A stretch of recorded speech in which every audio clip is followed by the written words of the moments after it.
Welcome back, everybody, to the Ruffino and Joe Show. Today, we've got a special guest. We haven't done a guest in a while. And, of course, we've got a fantastic college football analyst with CBS Sports, Barrett Sallee, SiriusXM as well. Barrett, we really appreciate you taking the time to hop on with us.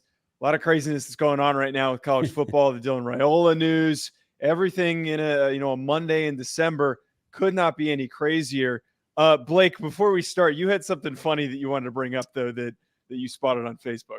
Yeah. So, just scrolling down Facebook, Barrett, I'm married. You're married. I got to ask you one question. I saw a picture, all right, that you posted 1 mile to go. Your wife needed gas in her car. Did you make it? Everybody in college football wants to know, did you make it to the gas station? Yes or no? I made it. I'm not necessarily sure if I was on fumes or not, but our neighborhood is kind of hilly. And so I guess the gas tank is in the front. The injection is in the front, because every time I went up a hill, it was like, I'm like, you got to be kidding me. So, I got gas. I did not get stranded on the road. And as a result of skipping carpool to go get said gas, my 12-year-old was now furious with me because I made him sit at school for an extra 20 minutes. And I was like, dude, blame mom. Like, it's not my fault. Blame mom. I'm not the one who doesn't fill up gas until it's on E. As someone who, the married life, this is also happened to me. The good thing about Louisiana, though, it's flat. That's true. So, I mean, at least it's going to be flat ground, not like we don't have any hills. Maybe a little deep bayou, but that's better. I saw it on Facebook today. It's like, I got to ask him right out the top. You know what? The response I've gotten, like, apparently that's everybody's wife. Oh, dude. I didn't know that I was like I thought I was in like an exclusive club where it was like me and a few other dudes. Apparently it's everybody. So, I'm glad we can now openly talk about this, because my famous one is the 4 flat tires when winter starts. Game of Thrones, winter is coming, and then the tires go down. So God, it starts beeping at you and you're like, oh God, what'd I do? And then you see all these flashing lights. It's like, oh, okay. Got it. Well, definitely had to ask you about that, though. Yeah, Blake said that to me earlier and I was laughing my ass off, and I was like, Blake, we have to bring this up. We both kind of stalked your social just to see if there's anything fun that you posted recently. And yesterday I saw you posting your frustration being a Falcons fan. One of my close friends, my college roommate's also a Falcons fan. And I got to ask, as we're kind of transitioning to the NFL draft, there's a big name quarterback prospect that just declared that played for the school that Blake covers. I'm just kind of curious. It seems like they're making that transition, that they're going to be drafting a new quarterback. They're moving on from Desmond Ridder. If you had your pick amongst this year's crop, who would you want to be the Falcons' next quarterback? I mean, it's Caleb Williams, just because, I mean, if the Falcons aren't going to block, it'd be nice to have Caleb back there. And I think he's a little bit better of a thrower. I mean, just because, look, nothing against Jaden Daniels. I mean, Jaden Daniels is phenomenal. But, Caleb Williams is too. And, I'd rather have anybody than Desmond Ridder at this point. I mean, one of us three could take the snaps and I'd be much more confident. But to be honest, honestly, if it's Jaden Daniels, if it's Caleb Williams, I think either one of those two would be fine. I would be all for Carson Beck. I know he announced he's coming back to Georgia, but there's still time to convince him. Maybe that was a bad idea, because I like him an awful lot too, but maybe another year in the system would help him. But honestly, at this point, as a Falcons fan, anybody but Desmond Ridder or Taylor Heineke for that matter. And like I put on Twitter, I really hate myself for being a Falcons fan. I'm 43 years old and I've been dealing with this for 43 years of my life, and it sucks. Well, Jaden announced today, so I'll just say it. So I was talking to his dad, Barrett, and I was like, if he goes to Atlanta, I'm going to throw up. As a Saints fan. I'm going to vomit. So, yes. And look, Caleb. Well, I hope that happens. Not that I don't like you. I just hope that happens. But see, that's what the Saints does. You got linebackers that went to the Falcons, Tampa. I can't deal with it anymore. But, look, I don't really – so let me ask just a college football generated question off of that. A lot of people thought that Caleb had I don't want to say a down year, Barrett, but just like, they're not winning. I thought he did a lot of great work this year. Am I crazy in thinking that he had another really good year? He was really solid. I mean, this felt like the pieces around him weren't as good. No, they were not good. Lincoln Riley neglected him by not getting any offensive linemen to help out the running game. Marshawn Lloyd was okay.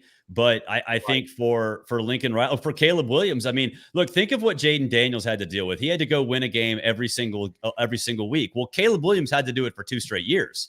Like at some point, you just got to throw your hands up as an individual and be like, y'all, like, help me out. For the love of God, help me out. And his defense didn't do it. So I think because of that, he probably took too many risks, which, okay, NFL guys aren't going to like that too much. But if you have been doing it for a year and a half and you finally throw your hands up in the air and give up and just start slinging it all over the place, I mean, can you blame him? So, I mean, yeah, Caleb will be fine. I don't think it's, a thing with attitude or whatever. I just think that, once the season started to spiral downhill, it just kind of built upon itself. The frustrations just kept piling up on themselves. And he just kind of threw his hands up in the air and it's like, I'm just going to let it rip. And if things go wrong, things go wrong. And that's kind of what happened. Speaking of this turmoil that's going on a little bit with USC, and you're kind of talking about how he had a lack of help, and it seems like a lot of these guys from USC are hopping in the portal right now. I kind of would have expected to see some of these defensive players with the coaching staff turnover on the defensive side of the ball to enter the portal, but man, like Mario Williams, Raleek Brown, and then yesterday we're finding out the quarterback of their future with Malachi Nelson is hopping in the portal. I feel like, and I know that Georgia was dealing with something similar where they had a lot of guys hop in, Texas A&M kind of something similar. I feel like this seems a little different for Lincoln Riley to lose a guy that was supposed to be the future of your program. I'm just curious your thoughts on that situation, and if you think that the panic button should be getting pressed right now. Yeah, I think there should be concern because, and look, I've been critical of Lincoln Riley for a long time. He's a very stubborn coach. He will not deviate from his plan. And his plan is to get all skill players on both sides of the ball, all skill players. And if that's not going to work, and it doesn't work, at least at a national championship level, a lot of those players are going to look elsewhere. And I think that's exactly what's happened. Some of these players are, they're great. You're getting your stats, you're padding your stats, but nobody seems to care. And NFL scouts don't really care either because it's part of the system, right? Like you're sort of getting branded if you're a wide receiver, running back, quarterback, doesn't matter. So yeah, I think there's some concern. And, there's always a conspiracy theorist in me too that just says, hey, you know what? The checks aren't cashing. That's kind of what we've inferred at Texas A&M as well, that the collective's just not necessarily following through on some promises that it made. So I think there's that aspect of it too. And if I want to go deep conspiracy theorist, which I am totally fine doing because it's fun and sports are supposed to be fun. Last time I checked, maybe Lincoln's looking for an NFL job. So, I think all those things combined, but it's concerning for USC specifically because you're going into the Big Ten, you're kind of trying to figure out your identity, and you got a bunch of players leaving, and it's unlikely you're going to get a lot of the players out of the portal, at least the same caliber of players out of the portal as they had the last couple of seasons. So, yeah, if I'm a USC fan, I'd be very concerned. Well, and the Chargers job just opening up too, I think is very interesting to me. Don't got to go far. Don't even have to sell your house. Right. And look, I'm not saying that he's leaving USC, Barrett, but there comes a point where Malachi Nelson, you're letting dudes walk out the door. You had another 5-star corner walk out the door today. I get that you got the UCLA DC. They were number one in rush defense for a lot of chunks of the part of the season. They played really good defensively, but you can't look, I'm not saying stars always matter, especially when you had guys like Justin Jefferson at LSU with, his jersey hanging right here in the studio. Stars normally matter. That's why Georgia keeps dominating everybody. Bama keeps you can't let those guys walk out the door when you've been that bad. But another offensive coach, too, that's making a lot of waves here the last 48 to 72 hours is Lane Kiffin. What are you thinking about old Lane?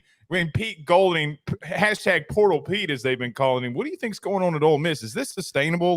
What's your thoughts? Well, yeah, I think it's A, sustainable because Lane sort of ingrained this culture, but B, I also think it's a little more exaggerated this year than maybe it will be in future years because Lane has known his opponents, right? We found out last week, the order and whatever, but Ole Miss has known who it's playing in 2024 for 3-4 months now, right? So right. Lane, I think, has looked at that, and I think this will happen with a lot of coaches moving forward. He's looked at that and said, okay, that's pretty manageable. That's a reasonable schedule. And making a 12-team playoff is very, very possible, if not likely, knowing that it expands as 12 and you have basically stay the program at a point where it's kind of at that point now anyway, right? They're going to finish top 10, top 12, whatever. Even if they lose to Penn State. So if you're Lane Kiffin or if you're any coach that is in a similar situation, don't you just throw all your chips in the table? because at this point, like college football now is such a 1-year sport in every aspect, right? Because your rosters change completely. Every player's a free agent. All this other stuff's going on. So if, the days of trying to build and sustain success like Alabama did, and really like Georgia did the previous 2 seasons, is not realistic, especially for a team like Ole Miss that's really good, a solid program, a mid to upper tier SEC program, but it's not a juggernaut, and it never will be a juggernaut. So go all in, because if you win a national championship as a coach, that puts you in a completely different stratosphere for pay, for hiring prowess, for anything. And then B, for a player, look at the exposure that gets you. And then it can build upon itself in the portal the next season. So I think that's what's going on. I think Lane looked at his opponents before the whole actual schedule came out and said, oh, that's who I got to play. Let's go all in. Let's try to make a playoff next year and not just be a team like I think it would have been this year that can get in but probably can't win. You start amassing all these dudes, you can be a team that can actually win it, especially if you're taking them from teams that otherwise would want those players. Well, it's funny, just really quickly, like Trey Harris coming back. By the way, the quarterback in high school for Malik Neighbors, his name was Trey Harris. Heard about him. and so it's just like, Orgeron, the whole regime, whatever. I begged him to take Trey Harris. They called me crazy. But those guys even coming back. Barrett, let me ask you this very quickly.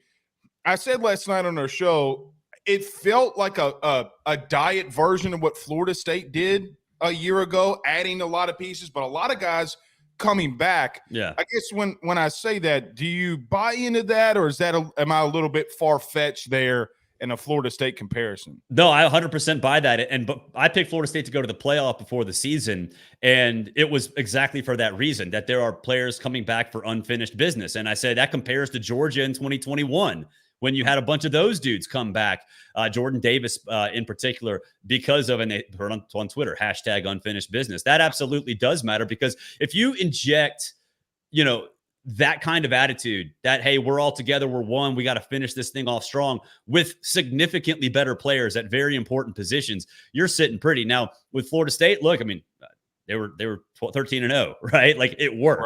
Right. Everything worked the way it was supposed to work. In my opinion, they got screwed out of a playoff spot, but either whether you bbelieve that or not, they still went 13-0. So, I mean, I think there's a lot to that. There's validity to that. If Jackson Dart comes back, and obviously he says he is, we'll see if that decision actually gets followed through upon. But that combination is, I think in this day and age, when you see those two things together in an offseason, alarm bells have to start going off. Like, that's like that red bell that rolls around, like alert, alert, alert. This is a team that can actually contend. Right. I agree. You mentioned the scheduling and how this kind of plays into this injected energy into this Ole Miss program. I was listening to your colleague Josh Pate talk about this a little bit, how with the new expanded playoff, the criteria to make it feels like it's going to be completely different. And part of what he was talking about is that we could have a world where, with this new difficult, very challenging scheduling for all of these SEC teams, that we could see maybe 5 SEC teams make the playoff. I'm just would like to hear what you think about that. Do you think that in this first year, with all these good teams that are fueling up, we got LSU outside of the typical ones we'd expect with Georgia and Alabama, we got LSU with a great roster. Ole Miss is doing what they're doing. Mizzou looks really good. Auburn could be sneaky good. Do you think that 5 is plausible? Well, when the expansion was announced, I said no, that 4 would be the max. But now that we've got, expanded Big Tens, extended Big Ten and expanded SEC, then I think you could be in a situation where every at-large spot is gobbled up by, either an SEC or a Big Ten school. So I mean, I could see 5. I would say 4 is much more likely than 5, and that 3 is probably where you're going to sit, just especially for this season. But I mean, it would not surprise me at all if at some point we get to 4 or 5 consistently. Again, it's going to be kind of a battle with the Big Ten, which Big Ten middle tier teams are better than the SEC and vice versa. But it's going to evolve more into that spot, which honestly, it's kind of that now. I mean, it's just the Big Ten and the SEC have ruled college football for a long time. It's just going to continue that way. I am interested, though, next season with the Pac-2 happening with Washington State and Oregon State, especially with Oregon State. I know they lost Jonathan Smith, but that's a really good team. The possibility of Oregon State potentially going undefeated or a 1-loss team could put them in a position to make the playoff. And I think it's one of those kind of unintended consequences of all this reshuffling that maybe they could get in. I think that's an element that we'll discuss later on. But I think moving to get back to your question, the SEC, the Big Ten, they're going to gobble up a lot of the spots. I don't think 5 is going to happen a lot. It's certainly possible, but I do think 4 is going to be almost a certainty. Now, Barrett, correct me if I'm wrong here. If they reshuffle the way that the playoff is from the standards of getting in and it being a Power 4, Oregon State could be the 12 team that gets in because they're not going to be part of the Power 5. Sure. If it changes to a 7-5 model, for sure. Right. Yeah. So, I mean, I made a joke, and Joe's going to kill me for saying this, so just bear with me. Great. Could you have imagined Liberty and Georgia facing off in a playoff scenario this year? It would have been come on, bro. Like, I don't know if I want to see that part. Like, I don't like. Well, look, I am a minimalist. I am anti-expansion. I've given up that argument. Like I'm like in court. I've conceded, like a political rally. I've conceded victory. I'm wrong. I know I'm not going to be viewed as on the right side of history by the general population, but I am right. And no, I don't want to see Georgia and Liberty. And like, honestly, with the expanded playoff, you're going to see the same 5 teams anyway. The only way it changes, and the only way that doesn't happen, is if you get like a snow game outdoors and just it's not a true reflection of what a team actually is. That's the only thing I think that can change what we've already seen, is that the powers are the powers, and there's not going to change anytime soon. That's actually crazy to think about. That it's something that I don't think anyone's even brought up with this. There's a realistic world that in the snow, Michigan could play Florida State in December. I can't even think of the last time that Florida State or a Southern school like that has been asked to play in snow. What would happen? Like Boise State hosts an at-large team, like, I don't know, Florida State or whoever in Florida, in Boise in the snow. I mean, oh my God. It's Boise State could, like, that's that. Even if Florida State's a great team, or Florida, whatever, in the snow, if in a snow game, all bets are off. Bear, you're from the South. I'm from the South. I ain't seen snow in like 7 years. All right. I've seen school canceled for the threat of snow.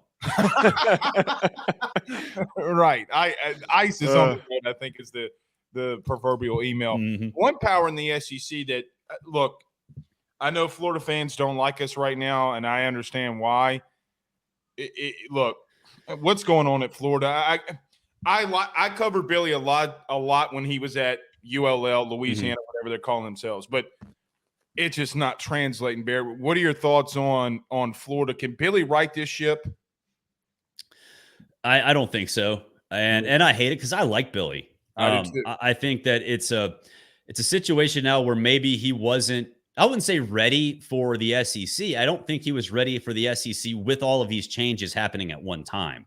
It's a little different than 5 years ago. You throw him in there, nothing really changes. It's the same old SEC. It's fine. But now you have all the collective stuff happening at the same time. You have the transfer portal being instilled at the same time. Like, he's dealing with a lot of stuff that at the wrong time.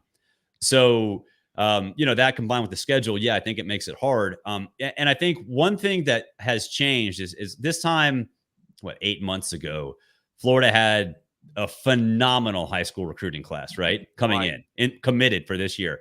And slowly but surely that's kind of gone away. They get Lagway still, but it's not where it should have been. It's not where it could have been. It's not where I think Gator fans wanted it. So if you combine a recruiting class that was nowhere close to what you thought it'd be, with the fact that there are a lot of things happening like Trevor Etienne leaving, 2 great defensive linemen leaving, like, that's not supposed to happen to a championship caliber program. So that to me, I mean, I think Billy Napier will be fired the week before the cocktail party next year. And I know folks were like, look at the 5 games at the end of the season. No. Let's look at the 7 before those 5, because there's a Miami, there's a UCF. I mean, it's unfair to Billy. And I think at this point, like, he's kind of swimming upstream, trying to figure out how to manage in this day and age of college athletics in the SEC. And it just all came at him way too quickly. Barrett, you know what the bad thing too is that never happened to Billy at UL was the simple nature. Like, they have 2 dudes on special teams with the same number. Yeah. Like, that never happened. Okay. Yeah. Like, you have that happening twice in a season. I will forgive Utah. I can't forgive it against Tennessee. Yeah. Like, I mean, it just comes to a point where, like, not only are you losing talent, but it doesn't seem like you're disciplined enough as well. So I don't know. Your thoughts on the playoff, Alabama and Michigan and Texas and Washington? What do you think? Yeah, I mean, I think for Texas and Washington, I know Michael Penix had a great season. I know he's a leading passer for the second straight season, but he was up and down at the end of the season a little bit. They put too much on his shoulders.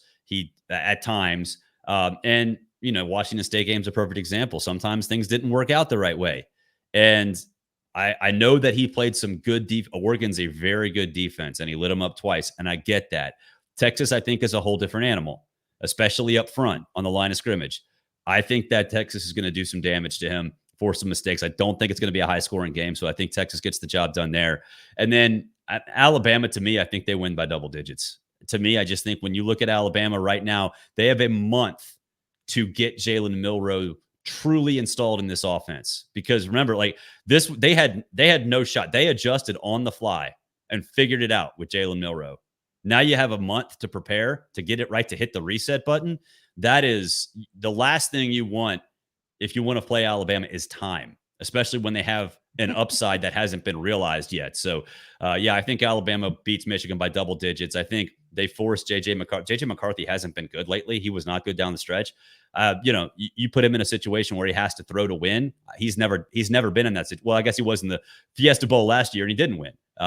So you put him in that situation, I think he's going to struggle. So I think Bama and Texas a rematch in Houston.